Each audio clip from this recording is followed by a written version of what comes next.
வணக்கம். இந்த வீடியோவில் நம்ம என்ன பார்க்க போகிறோம்னா, உலக பெருந்தமிழர் தமிழ் திரு ரா இளங்குமரனார் பற்றி பார்க்க போகிறோம். இதை நீங்கள் நல்லா ஞாபகம் வச்சுக்கோங்க. இப்போ நான் ஒவ்வொரு வீடியோவும் போடும்போதே அதில் உங்களுக்கு தெளிவாக சொல்கிறேன். தமிழ் தென்றல் திருவிக்கா, உலக பெருந்தமிழர் தமிழ் திரு ரா இளங்குமரனார், மொழிஞாயிறு தேவனைய பாவனர் அப்படின்னு நான் சொல்லி தான் சொல்கிறேன். அப்படி நீங்கள் படிக்கும்போதே அந்த அடைமொழி, அந்த அடைமொழிக்குரிய உங்கள் பேர் இதெல்லாம் நீங்கள் ஈஸியாக ஞாபகம் வச்சுக்கலாம். இதெல்லாம் நல்லா தெளிவாக எழுதி வச்சு கூட படிச்சுக்கோங்க. இம்பார்ட்டண்டானது, ரொம்ப முக்கியமானது தான். இதிலேருந்து கூட ஒரு கொஷின் இந்த தடவை எக்ஸாமில் கேட்டிருந்தாங்க. பார்க்கலாம், அவரை பற்றி பார்க்கலாம். உலக பெருந்தமிழர்னு யாரை சொல்கிறாங்கன்னா, தமிழ் திரு ரா இளங்குமரனார். இப்போ அவர் யாருன்னா, அவர் ஒரு தமிழாசிரியர், நூலாக்க பணிகளை விரும்பி செய்தவர். ஓகேவா ஃப்ரெண்ட்ஸ்?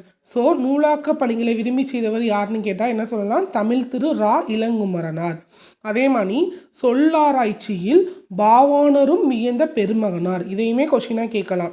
சொல்லாராய்ச்சியில் பாவாணரும் வியந்த பெருமகனார் யாருன்னு கேட்டால் ஆப்ஷன் உங்களுக்கு கன்ஃபியூஸ் பண்ணுற மாதிரி கேட்பாங்க.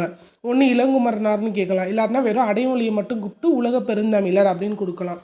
நல்லா பார்த்துக்கோங்க. நெக்ஸ்ட்டு பாயிண்ட் திருச்சிராப்பள்ளிக்கு அருகில் உள்ள அல்லூர்ன்றது ஒரு ஊர், அங்கு திருவள்ளுவர் தவச்சாலை ஒன்றை அமைத்தவர். இந்த கொஷின் தான் கேட்டிருந்தாங்க. திருவள்ளுவர் தவச்சாலை அமைத்தவர் யாருன்னு கேட்டிருந்தாங்க. நெக்ஸ்ட்டு பாவாணர் நூலகம் ஒன்றை உருவாக்கியவர். தமிழகம் முழுவதும் திருக்குறள் சொற்பொழிவுகளை வழங்கியவர். இதை கேட்கலாம். தமிழகம் முழுவதும் திருக்குறள் சொற்பொழிவுகளை வழங்கியவர் யாருன்னு கேட்டால் ரா இளங்குமரனார். தமிழ் வழி திருமணங்களை நடத்தியவர். இதுவும் இம்பார்ட்டன்ட் தான். இது ரொம்ப முக்கியம், பார்த்துக்கோங்க. விழிகளை இழக்க நேரிட்டால் கூட தாய் தமிழினை இழந்துவிடக்கூடாது என்று எண்ணியவர். அதற்காக தமிழ் தென்றல் திருவிக்கா போல இமைகளை மூடியபடி எழுதும் ஆற்றலை கற்றுக்கொண்டவர். இது கொஷினாக கேட்கலாம். தமிழ் தென்றல் திருவிக்கா போல இமைகளை மூடியபடி எழுதும் ஆற்றலை கற்றுக்கொண்டவர் யார் அப்படின்னு கேட்கலாம். இல்லைன்னா ரா இளங்குமரனார் யாரை போல இமைகளை மூடியபடி எழுதும் ஆற்றலை கற்றுக்கொண்டார், இந்த மாதிரி உங்களுக்கு ட்விஸ்ட் பண்ணி கேட்கலாம். இதை நல்லா ஞாபகம் வச்சுக்கோங்க. தமிழ் தென்றல் திருவிக்கா போல இமைகளை மூடியபடி எழுத கற்றுக்கொண்டார். யார் கற்றுக்கொண்டதுன்னா ரா இளங்குமரனார். லாஸ்ட்டு அவர் எழுதிய நூல்கள் என்னென்னு பார்ப்போம்.